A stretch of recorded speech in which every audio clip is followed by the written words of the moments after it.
takavhunduka panguva ine toona kunzi the High Commissioner weSouthern African Human Rights Lawyers ouya panguva ino achitaura mashoko anoshamisa. Anyora a petition straight kune mutungamiri wenyika President Emmerson Mnangagwa achiti I'm calling for immediate dissolution of the Harare City Council.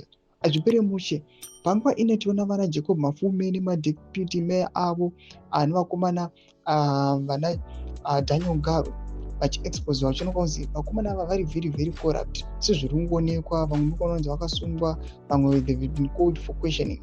Toona kuti panguva ino the commissioner oya panguva ino achiti mutungamiri wenyika ndiri kukumbirawo dissolute this board. Ndokuba subscribe or like or turn the bell icon. Toona tsamba dzamuri kuona dzakanzi formal petition to the president and the parliament of Zimbabwe.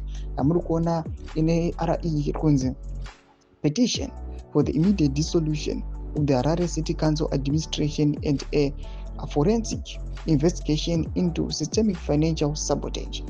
This letter rakakura and riri kunyatsokutsangura everything according to the law nemutemo wenyika. The Crime Watch Zimbabwe inobuda ichikomenda to this letter ichinyora ichiti Professor Talend Rusere, the High Commissioner of Southern Africa Human Rights Lawyer SAHRL, has filed a petition calling for the immediate dissolution of the Harare City Council. He has also requested a forensic investigation into systematic financial mismanagement, as the City Council is reported to have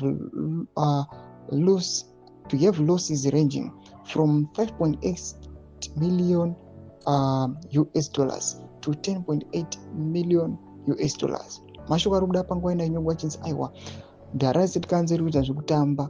Iri kuoneka kunzi City Council yaluza mari dzakawandisa nokuda kwevakomana vari kuonekwa kunzi vari kuita zina basa nemari dzenyika neland yenyika nezvimwe zvakadaro. Mashoko aripo panguva ine atiri kuona kuti mhuri yeZimbabwe apinda mudariro. Mbodidzai mafunguro enyu muri kudii pamusoro pechitiko ichi. Ndako comment section medu, subscribe or like, or turn on the bell icon.